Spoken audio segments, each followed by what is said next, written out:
house sat on a dead stretch of land. Nothing but brittle grass and bare trees for miles.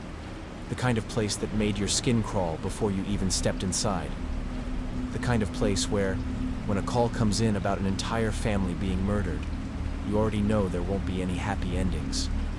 I pulled up just after 5 in the morning, headlights sweeping over the crumbling front porch. No other units were on scene yet. The local sheriff had been the first to respond, but he hadn't checked back in. Dispatch sent me as backup, but when they radioed him again, all they got was static.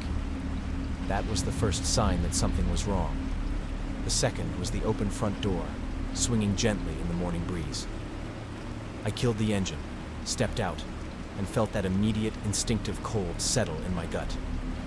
The air was wrong, too quiet, too still. Not even the trees made a sound. As I climbed the porch steps, my boot scraped against something. A dead bird, neck twisted at an unnatural angle, eyes missing.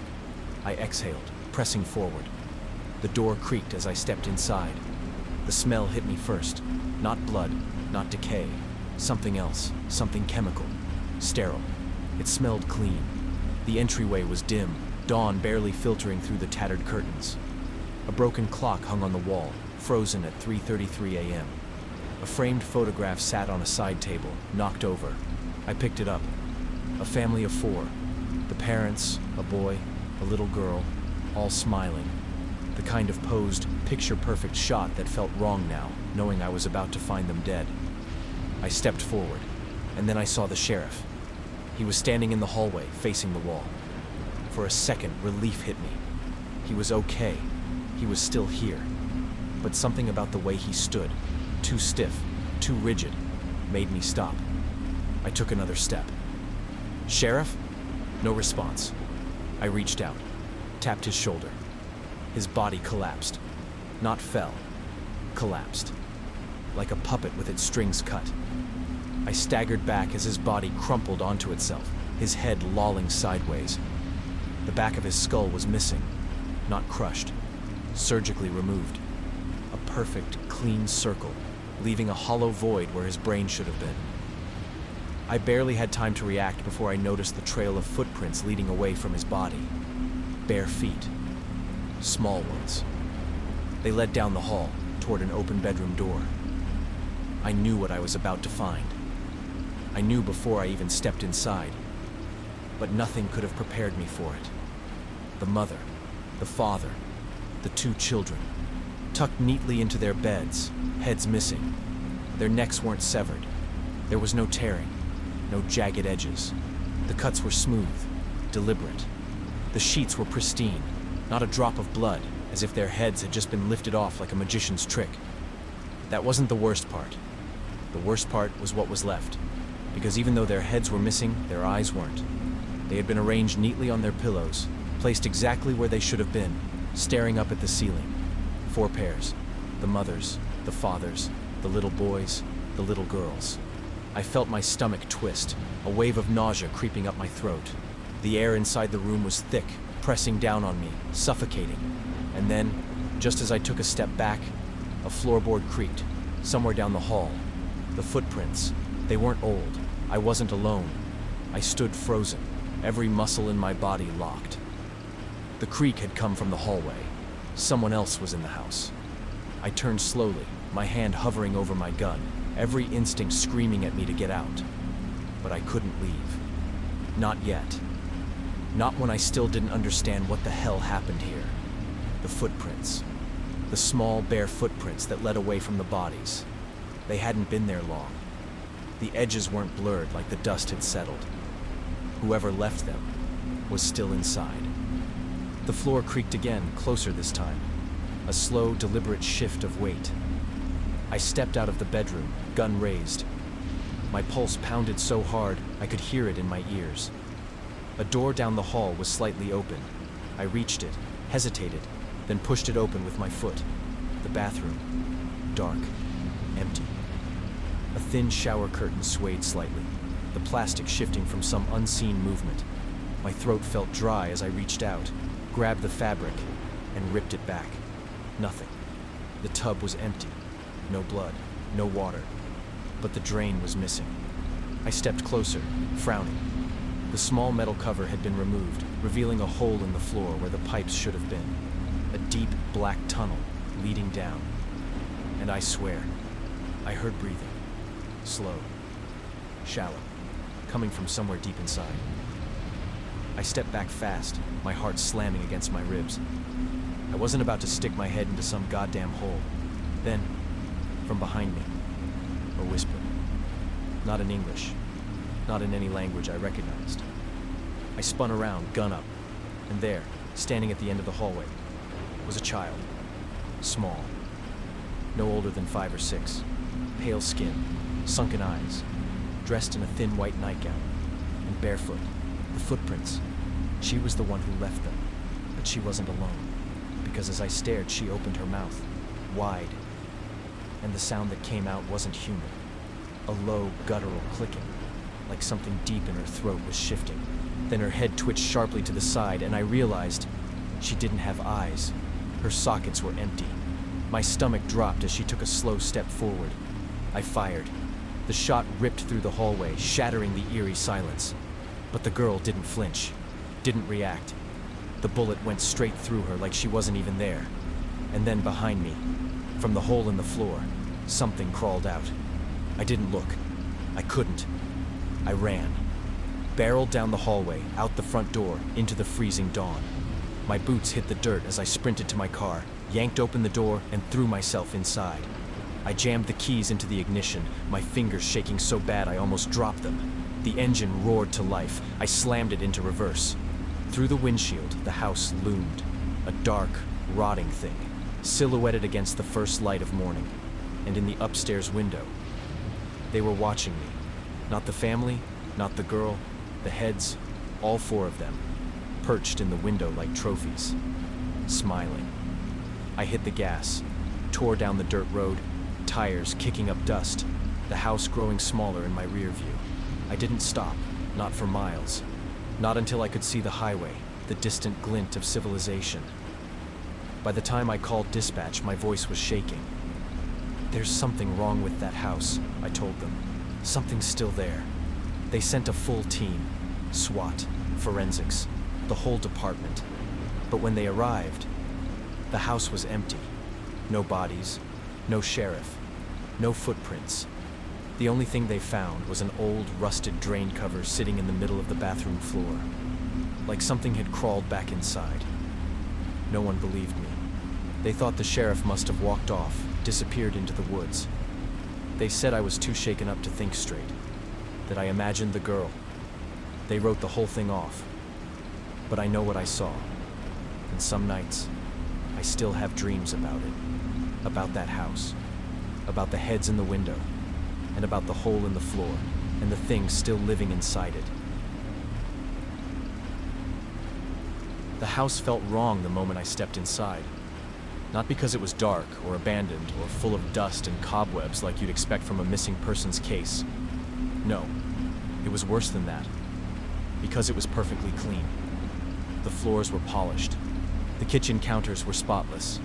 The furniture looked like it had been meticulously arranged, like someone had measured the angles to make sure everything was symmetrical. No clutter, no dishes in the sink, not even a single speck of dust. That wasn't normal. People live in their homes. They leave messes, little signs of their routines, coffee cups, laundry, receipts on the counter. Even the most obsessive neat freaks let something slip. But not here. Everything was too perfect. It didn't feel like a house. It felt like a stage. I glanced at my partner, Daniels, who had the same tight expression on his face. "This feel off to you?" I murmured. He nodded, eyes scanning the walls. "Yeah.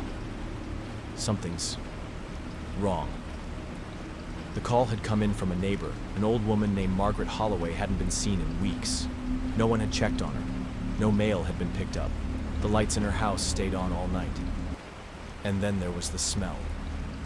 At first, I barely noticed it. Just a faint, sour tinge in the air, like something had been left out too long. But the deeper we went into the house, the stronger it got. And it was leading us somewhere. Daniels pulled out his radio. Dispatch, this is Unit 4. House is occupied, but no sign of Holloway yet. Smells like possible decomp. A static-filled response came through. Copy that. Coroner's on standby. I exhaled through my nose. I'd smelled death before, and this was death. We followed the scent down the hallway, past the pristine bathroom, past the tidy bookshelves, until we reached the bedroom. It was just as clean as the rest of the house, except for the closet. The door was slightly open. I already knew, before we even touched it. Before Daniels reached forward, hesitated, then swung it open with the muzzle of his gun. And there she was, Margaret Holloway, sitting upright in a wooden chair, hands neatly folded in her lap, eyes wide open. Her throat slit clean across. The blood had long dried, soaking into the seat, pooling around the chair legs. She had been here a while. I took a step closer. My stomach clenched at the expression on her face. She wasn't screaming. She wasn't afraid.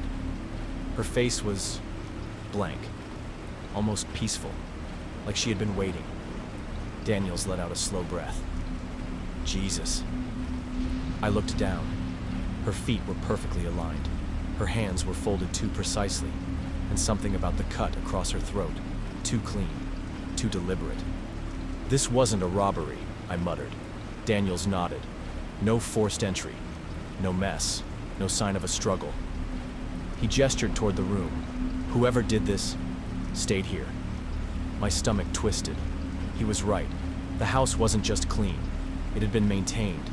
Someone had been living here, keeping everything perfect, even after she died. I turned, scanning the walls, looking for anything out of place. That's when I saw it. On the nightstand, a small, old answering machine, the red light blinking. I walked over and crouched beside it. Daniels hovered behind me. How many messages? I pressed the button. A robotic voice came through the static. You have 27 unheard messages. I felt a shiver crawl up my spine, all from one number. I swallowed hard, pressed play. The first message crackled through. A man's voice, calm, patient. Margaret, my dear, he said, are you listening? The recording cut off. Daniels and I stared at each other. I hit the next message, the same voice. You should know by now that I don't like being ignored. I felt my throat tighten. Another click, another message. I hope you're ready. The messages kept coming, one after another. Some were soft whispers, some were full of static. But the last one was different, because there was no voice, just breathing, long, shallow, right up against the receiver, and in the background, the sound of a closet door opening. The recording stopped. The answering machine clicked. The red light stopped blinking, and for a long moment, neither of us said a word. Daniels exhaled sharply, rubbing his jaw. Tell me you heard that.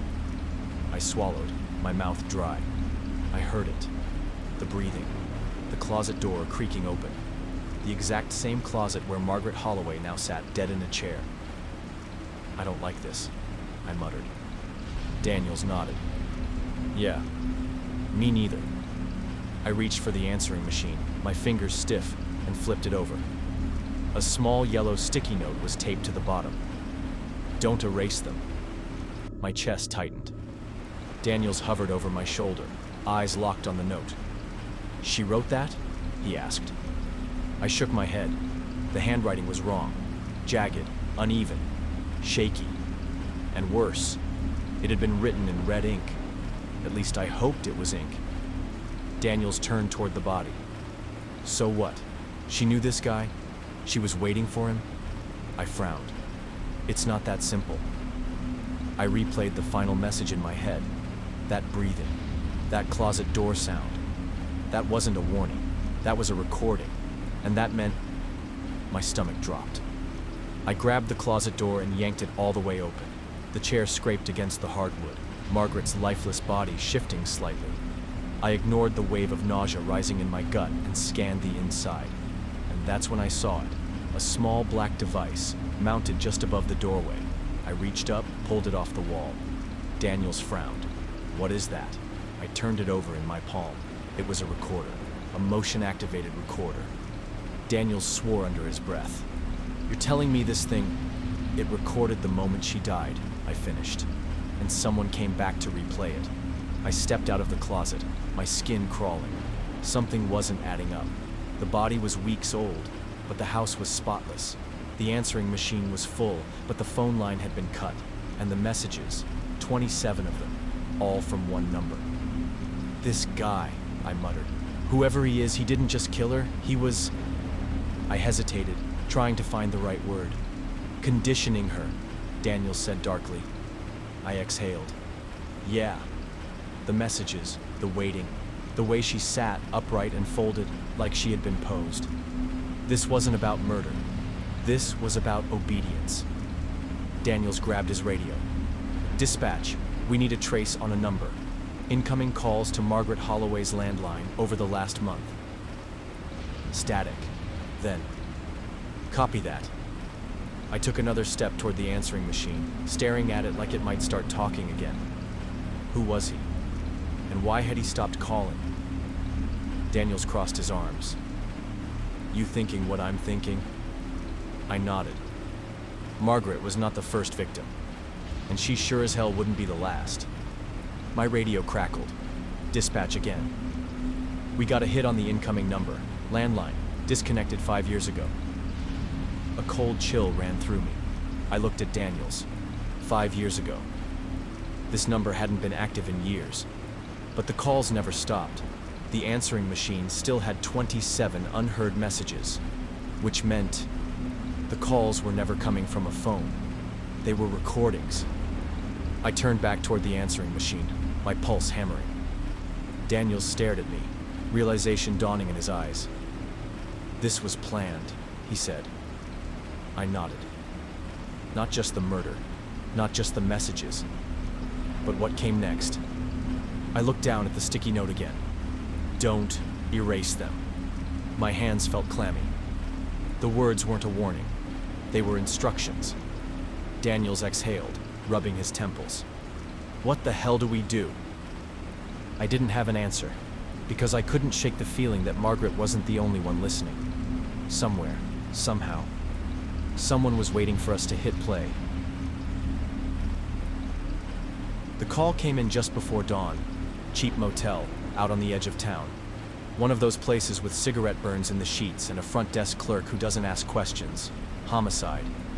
When I pulled up, the sky was still dark, the neon vacancy sign flickering above the parking lot. Patrol had already set up tape, but there weren't many uniforms. A case like this, you don't want too many eyes on it. The motel manager was outside, chain-smoking like his life depended on it. Shaking. I nodded to him as I passed, but he wouldn't meet my eyes. That was the second red flag. The first was the stench. I hadn't even stepped inside, and I could already smell it. That thick, cloying sweetness. Like rotting fruit. Like sugar left out too long in the heat. I braced myself and walked in. Room 207. No forced entry. No signs of a struggle. Just a locked door and a dead man inside. He was tied to a chair in the middle of the room. A cheap plastic party hat strapped to his head. His chest bare. Words carved into his skin. Blow out the candles. Deep. Precise. Surgical. His hands were coated in frosting. Thick. Smeared all over his fingers, his wrists, beneath his nails. But there was no cake. No candles. Just a camera. Still recording. I felt my stomach tighten. The victim was young. Late 20s maybe. His lips were slightly parted, like he had been about to say something before he died. But there was something off about his face. His cheeks were wet. I stepped closer. Not tears. Something sticky. I lifted a gloved hand and wiped my thumb across his cheek. Frosting. I took a slow breath, exhaling through my nose. I had seen some sick shit in my time, but this was different. Behind me, the lead forensic tech cleared her throat. "The camera," she said. "It's been rolling since last night." I turned. It sat on a tripod, angled perfectly toward the victim. I moved toward it, careful not to step in the dark stain pooling beneath the chair. The little red light was still blinking, steadily. I pressed stop. Then I hit play. The screen flickered. The room appeared. The victim already tied up, his hands trembling, frosting smeared across his wrists. Someone out of frame was talking. The voice was calm, patient. "You know what to do." The man in the chair shook his head. "Number, please." A pause. Then the voice spoke again. "Make a wish." The man started sobbing, begging. But his voice was hoarse, like he had been screaming for hours before this. The voice didn't respond, just waited. And then, slowly, the man in the chair lifted his hands to his mouth and started eating the frosting. Not shoveling it in, not desperate, deliberate, mechanical, like he had been told exactly how to do it. Tears ran down his face as he licked his fingers, his shoulders shaking. The camera watched, and then the screen cut to black. The timestamp flashed. A full hour passed. Then the video came back. The man was dead. The words were carved into his chest. The frosting was gone, and the chair was empty. I stared at the screen, my own pulse thudding in my ears. "The body," I said quietly. "It was still tied up when we got here." Forensics nodded. "Yeah." "Why?" I pressed rewind, played the final seconds again, and there, at the very bottom of the frame, a shadow moved. Someone walked behind the camera, which meant someone else had been in the room, and they had come back. I watched the footage again, and again. It didn't make sense. The victim was dead, tied to the chair. His hands were coated in frosting, the words "blow out." The candles had already been carved into his chest. But then, in the last few seconds of the video, someone moved. A shadow passing in the background. Someone had come back. But why? I turned to the forensic tech. "There was no one in the room when you got here?" She shook her head. "Just the victim. The door was locked from the inside. We had to break in." I felt a slow, deep dread sink into my stomach. The door was locked from the inside. Whoever had been here last had never left. I turned back toward the motel room, my skin crawling. The bathroom door was slightly ajar, the dark space behind it looking too deep in the dim light. I forced a breath and stepped inside. The shower curtain was drawn. I reached out, slowly, and yanked it back. Empty. But something was off. The drain. It was coated in frosting. My stomach twisted. The sickly sweet stench filled my nostrils, stronger than before. I crouched, squinting at the dark metal, and then, barely visible under the flickering fluorescent light, a single bloody fingerprint. I shot up, my chest tightening. The killer had been here, moments ago, and now they were gone. I stepped back, my pulse thudding in my ears. I needed air. I needed to think. I moved back toward the body. The cheap motel carpet stuck to my boots as I walked, something thick soaking into the fibers beneath my feet. I avoided looking at the words carved into his chest. I turned to the forensic tech. "Autopsy report?" She sighed, flipping open her tablet. "This is where it gets weirder." I stared at her. "Weirder?" She nodded. "The carving on his chest? Post-mortem." I felt my breath hitch. Post-mortem. That meant he was already dead when the killer did it. I took a slow step back, exhaling through my nose. "How did he die?" She hesitated. Then she turned the screen toward me. I froze, because the official cause of death was suffocation. Not by strangulation, not by obstruction. He suffocated from the inside. His lungs were full of frosting. I swallowed hard. "You're telling me this guy drowned in cake?" She nodded grimly. "That's exactly what I'm saying." I looked down at the body, my stomach twisting into knots. A man suffocated on frosting while being filmed. The words were carved into his chest after he was already gone. And the killer had been here, watching, after we arrived. But there was still one thing I didn't understand. "What about the candles?" I asked. "The words on his chest. Blow out the candles. Where are the candles?" She hesitated. Then she gestured toward his face. I stepped forward. I looked closer. And that's when I saw them. 6 small white stumps, jammed into his gums where his teeth should have been. Not teeth, candles, lodged so deep into his gums that the wax was practically fused to the flesh. My vision swam. I staggered back, the motel room walls pressing in, the frosting on his fingers, the forced eating, the way he begged not to do it. This wasn't just a murder. This was a game, a ritual. I turned to the forensic tech, my voice hoarse. "Who is he?" She glanced at the file, then back at me, and her face turned pale. "This doesn't make sense," she whispered. She turned the file around, and I stared, because the man in the chair had been reported dead 6 years ago. A closed case, a confirmed murder. The same scenario, tied to a chair, frosting on his fingers. Blow out the candles carved into his chest, and his teeth replaced with candles. 6 years ago, this exact crime already happened, to this exact person. And now he was back, dead all over again. Only this time the camera was still rolling, and somewhere someone was watching, waiting for us to see what happened next. Suicide. That was the call we got. A car abandoned on the Holland Bridge, engine still running. The doors were unlocked, the keys were in the ignition, and the wallet sat untouched on the passenger seat. Open and shut case. Another lost soul who decided to take the quick way down. But nothing about it felt right. I pulled up just as the first light of morning was creeping over the river.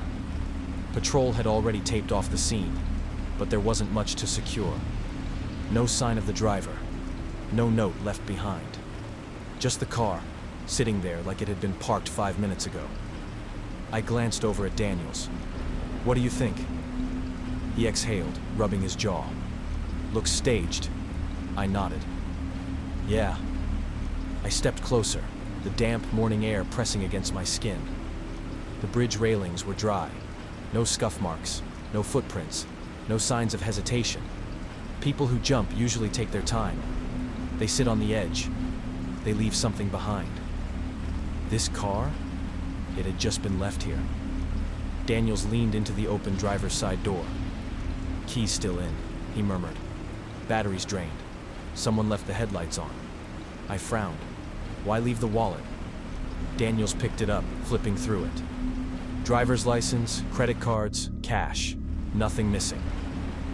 No robbery, no forced entry. Just a car, parked perfectly, waiting to be found. A bad feeling crawled up my spine. "We should check the trunk," I said. Daniels hesitated. "You think we need to?" I didn't answer, just reached for the release latch. A soft click echoed in the quiet morning air. Then the trunk creaked open, and there he was. Zip-tied, gagged, beaten to death. His face was swollen, his shirt soaked in dried blood. His hands were bound so tight the skin had turned purple. He hadn't been dead long. Daniels swore under his breath. I took a step back, exhaling slow. Suicide, huh? I pulled out my phone, snapped a quick photo. Then I called it in. "Get the coroner," I said. "This just turned into a homicide." Daniels leaned in, inspecting the body. "Look at his wrists." I did. Bruises, deep, raw ligature marks. The kind you get when you struggle. And his ankles? The same. "He was alive when they left him here," Daniels murmured. I felt my stomach tighten. "Alive," I repeated. Someone had zip-tied him, gagged him, beaten him half to death, then left him in the trunk while they parked the car. They never threw him off the bridge. They just wanted it to look like they did. Daniels straightened. Jesus Christ. I stared down at the body, the bruises, the positioning, and suddenly, a horrifying thought hit me. What if he wasn't dead when they left? Daniels turned, frowning. "What?" I gestured at the trunk. What if they left him tied up and let the car run? Let him suffocate in a hot trunk until his heart gave out. Daniel's expression darkened. I turned back to the body, that sick feeling curling tighter in my gut. Because whoever did this, they wanted him to suffer. And they wanted us to think it was his choice. I stared down at the body, my pulse pounding in my ears. Suicide. That's what they wanted us to think. But this man, he never had a choice. Daniels pulled out his phone, snapping photos of the bruises, the zip ties cutting into his wrists. The deep grooves in his skin told us everything. He had fought like hell. But in the end, it hadn't mattered. I exhaled, forcing my hands to stay steady as I dialed dispatch. "This isn't a jumper," I said. "We need a full forensic team out here. Now." "Copy that. Coroner's en route." Daniels took a step back, rubbing his jaw. "What kind of psycho does this?" I didn't answer. I was too busy staring at the man's face, because something was off. His eyes, they were open. Not just open, wide. And his mouth, still stuffed with a gag, had been pulled into something that looked forced. Daniel saw it too. "Jesus," he murmured. The corners of the man's mouth had been tied back into a smile. I felt my stomach turn. They wanted him to look happy. Daniels exhaled sharply. Yeah, they did. We both went quiet. This wasn't just a murder. This was a message. And the more I thought about it, the less this felt random. I stepped back, forcing myself to think. His wallet. It was left in the passenger seat. Daniels nodded. "Yeah, that's deliberate." Daniels frowned. "How do you figure?" "If you want to make a suicide look convincing, you don't leave the wallet behind. That's an obvious red flag. People who jump usually take everything with them, or leave a note. This question mark, this was meant to be found." Daniels went still. "You think someone wanted us to find the body?" he asked.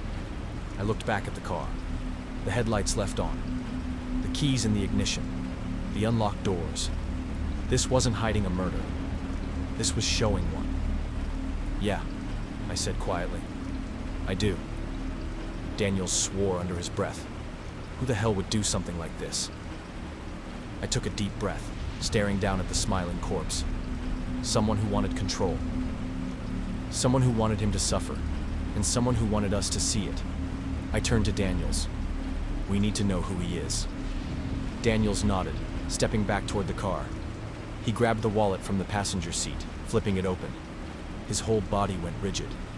I frowned. "What?" Daniels turned the wallet around, showing me the driver's license. My blood went cold, because I recognized the name. This man, he was a witness in a case we worked last year. A big case, one that never went to trial. Because the suspect vanished. Daniels inhaled sharply. "You don't think..." I already knew what he was going to say. I looked back at the body, the zip ties, the forced smile. And suddenly, I understood. This wasn't about revenge. This wasn't about tying up loose ends. This was a warning. Not to him. To us. Daniels stared at the body, then back at me. What the hell do we do? I didn't have an answer. Because for the first time in my career, I wasn't sure if we were looking for the killer, or if they were already looking for us. We got the call around noon. A woman had checked into the Sunset Motor Inn 3 nights ago, paid cash, no credit card on file. The front desk clerk barely remembered her, said she kept to herself. No noise complaints, no disturbances, just another forgettable guest in a cheap roadside motel. But she never checked out. Her room was still locked from the inside. The motel manager knocked, called, slid a note under the door. Nothing. Finally, he used the spare key. She was gone, but her suitcase was still there. We pulled up just as he was chain-smoking his way through a third cigarette, hands shaking. "I ain't never seen anything like this," he muttered, eyes darting toward the second-floor walkway. You guys better take a look. I exchanged a glance with Daniels. The air felt off. We followed the manager up the metal stairs. Room 207. The door stood slightly ajar, the key still dangling from the lock. I pushed it open.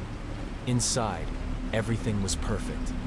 Suitcase neatly placed by the dresser, clothes folded in the drawers, bed made, sheets tucked tight, TV remote sitting exactly centered on the nightstand. There was no mess, no signs of struggle, no blood, just a missing woman. Daniels moved toward the dresser, checking her ID. Maggie Dunn, he read aloud. 32, from Ohio. I scanned the room. Nothing felt lived in. No food wrappers, no personal touches. It was like she had arrived, unpacked, and vanished. Then I saw it. The bathroom. The door was wide open, and the shower curtain was missing. I stepped inside. The smell of cheap motel soap clung to the air. The plastic curtain rod lay on the floor, snapped in half. The brackets had been ripped from the walls, leaving behind deep, gouged holes in the cheap tile. I crouched down, running my fingers along the jagged plastic. She had fought. Daniels hovered in the doorway. Something happened in here. I exhaled. Yeah. But if there had been a fight, where was the blood? Where was the body? Daniels pulled out his phone, scrolling through the security footage the motel had provided. Check this out. He turned the screen toward me. It showed Maggie Dunn walking up the stairs, entering room 207. The timestamp read 10:47 p.m. I watched as she unlocked the door, stepped inside, and shut it behind her. Daniels tapped the screen. Fast forward to morning. He scrubbed through the footage. The door never opened again. No one entered. No one left. It was impossible. She's still in the room, Daniels muttered. I turned back to the empty bed, the untouched TV remote, the shattered shower rod. No, I said quietly. She's not. The footage didn't lie. Maggie Dunn walked into room 207 at 10:47 p.m. She never walked out, but she was gone. I stared at the screen, trying to rationalize it. There had to be an explanation, an unmonitored exit, a blind spot in the cameras. But Daniels was already shaking his head. Motel cameras covered the stairwells, parking lot, and hallways. She never left. I exhaled. What about the window? We both turned to look at it, still locked from the inside. The motel manager hovered in the doorway, looking pale. The windows don't even open all the way, he muttered. And besides, we're on the second floor. If she jumped, we'd have found her body in the parking lot. He was right. She hadn't walked out. She hadn't jumped. But she was gone. And the only sign that anything had happened was the ripped-down shower curtain. I turned back to the bathroom. There was something off about it.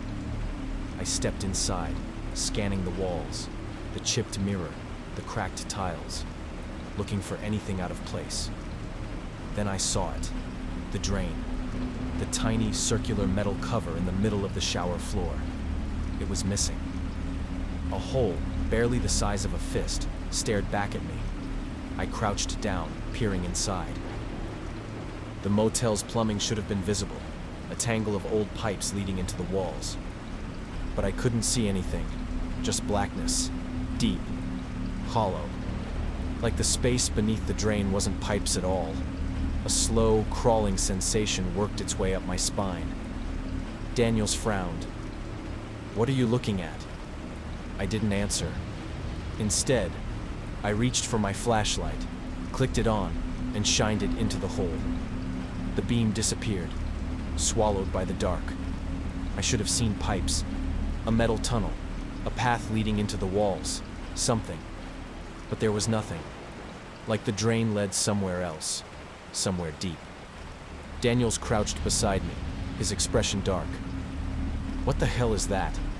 I didn't know. But my gut was screaming that Maggie Dunn went down that hole. And she didn't come back up. Daniels took a breath. "You think someone took her?" I exhaled, my throat tight. "I think she was pulled." We both went quiet. Then, from deep inside the hole, something moved. A slow, wet dragging sound, like something shifting just out of sight. Daniels and I froze. Then, from the darkness below, a voice. Faint. Muffled. A woman's voice. "Help me." I shot up, my heart pounding. Daniel stumbled back, his face pale. "Tell me you heard that." I nodded, my throat dry. "Yeah." The motel manager stepped backward. "Nope, I'm out. I don't need to know." Daniels ignored him, grabbing his radio. "Dispatch, we need a forensics team at the Sunset Motor Inn immediately. Possible abduction." Then the voice came again, this time clearer. "He's still here." My blood ran cold. I turned slowly, looked back at the mirror, and in the reflection, I saw the shower curtain, hanging perfectly in place, like it had never been torn down at all.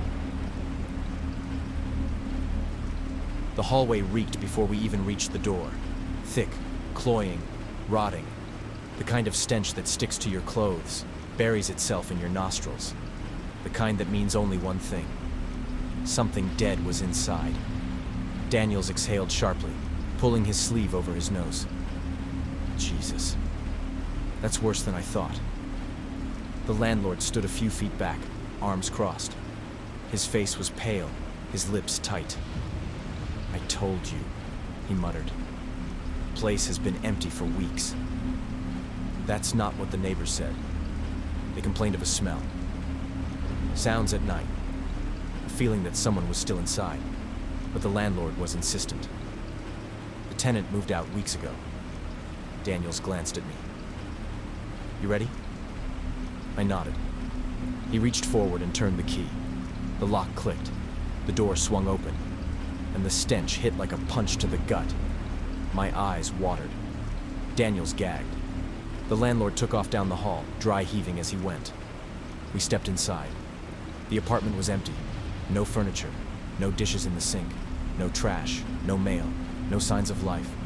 Just bare white walls and stained carpet. Except for one thing. A single filthy mattress in the bedroom. Daniels swallowed hard. "You smell that?" I nodded. "It's coming from under there."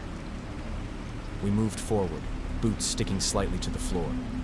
The closer we got, the worse the smell became. Thick, wet, wrong. Flies buzzed lazily around the edges of the mattress, drawn to whatever was underneath. Daniels looked at me. "On 3?" I nodded. We crouched down, gripped the edges. 1, 2.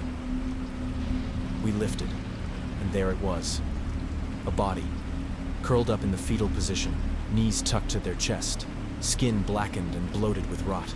Their arms were bound, their mouth taped shut, and their eyes, I swallowed, forcing bile down. Their eyes were open, staring at the mattress above them, like they had spent their last moments looking up. Daniels exhaled sharply. I forced myself to step closer. My stomach twisted as I took in the details. Their wrists, deep bruises, ligature marks. Their lips, cracked, dry. The skin on their fingers, torn, scraped, like they had been clawing at something. I looked at the carpet beneath them, and my breath caught. Scratch marks. Faint, but there. They had still been alive when they were put under here. Daniel stepped back, shaking his head. Jesus Christ. I forced myself to breathe. "How long do you think they lasted?" Daniels didn't answer, because we both knew the truth. This wasn't just a murder. Someone had kept this person here, tied up, helpless. They had starved, dehydrated, suffocated under the weight of the mattress, and worst of all, they never stopped trying to get out. I turned to Daniels. "We need to find out who used to live here." Daniels nodded, pulling out his radio, but I wasn't looking at him anymore, because I had just noticed something else. On the wall, a faint, smeared handprint. Not old, fresh, like someone had stood here recently and watched them die. The handprint on the wall was fresh, not a stain, not an old smudge. Someone had been here, recently. I turned to Daniels, my voice low. This wasn't abandoned. His jaw tightened. He was already on his radio. "Dispatch, we need forensic teams here immediately. This is a homicide scene." The landlord was still outside, pacing the hallway, looking like he was ready to vomit. He had claimed the tenant moved out weeks ago, but that wasn't true. Someone had been in this apartment, watching, waiting, letting this body rot. I took another step toward the mattress. The floor creaked beneath my boots. The weight of the room pressed in. The smell, the silence, the sick realization that whoever did this had walked out the door without a second thought. The mattress. The victim had been stuffed under it, face up, staring at the ceiling. Why? Daniels knelt beside me. Look at the arms. I swallowed. Deep ligature bruises. Wrists worn raw from struggling. The autopsy's going to confirm it, he said darkly. This wasn't quick. I already knew. Whoever had done this, they kept their victim alive for days. I forced my hands to stay steady as I pulled out my phone and scrolled through the tenant records. The landlord had given us a name before he ran off. Dennis Cale. Lived here for 4 months, moved out 3 weeks ago. Except that wasn't true, because someone had still been here, long after Cale supposedly left. Daniel stood, stepping out into the empty living room. There's no mail, he muttered. No trash, no signs of life, but... He stopped. I followed his gaze. There, in the corner, a small metal loop bolted into the floor. Daniels knelt, running his fingers over it. A restraint, he muttered. I inhaled sharply. Not the only one. Another loop was bolted down near the kitchen, and another, by the radiator. My pulse kicked up. This wasn't just a dumping ground. This was a prison. Whoever had lived here, whoever still came back, hadn't just killed someone. They had kept them here, tied up, starving, waiting to die. Daniel's radio crackled. Dispatch to Unit 4, tracing previous calls related to your location. I frowned. Previous calls? A pause. Then, we got 2 noise complaints 3 months ago. Neighbors reported sounds of someone crying, pleading for help. But by the time officers arrived, the apartment was silent. No one answered the door. I felt a sharp twist in my gut. We had a chance to stop this, and we missed it. Daniels exhaled slowly. What do you think? I looked at the handprint on the wall. The loops bolted into the floor. The mattress, still stained from the body underneath. This wasn't their first, I said quietly. Daniel's face darkened. I turned toward the door, pulling out my phone. Get a BOLO out on Dennis Cale. Think he's still in town? I exhaled, my stomach tight. He left someone under a mattress to rot. He knew we'd find them eventually. But he's not worried. Daniels frowned. Why not? I looked back at the handprint on the wall. Because it wasn't a smear. It was deliberate. Placed. Like whoever left it wanted us to see. And worse, they wanted us to know they'd be back. The call came in at 7:42 a.m. Maintenance worker, rundown apartment complex, a fridge in the basement. He told dispatch he'd nearly passed out when he opened it. The smell alone had made his vision swim. That's all I knew when I pulled up to the Crescent Arms apartments. I was already bracing for the stench. Daniels was leaning against the squad car, arms crossed, waiting for me. He didn't say anything, just nodded toward the basement door. Bad? I asked. He exhaled through his nose. You'll see. We headed inside. The maintenance guy, Williams, was standing near the door, face pale, shirt damp with sweat. His hands were shaking. He swallowed hard. I wasn't expecting it. Where is it? I asked. He jerked his head toward the back of the basement. It was dimly lit, damp, the air heavy with dust and old mildew.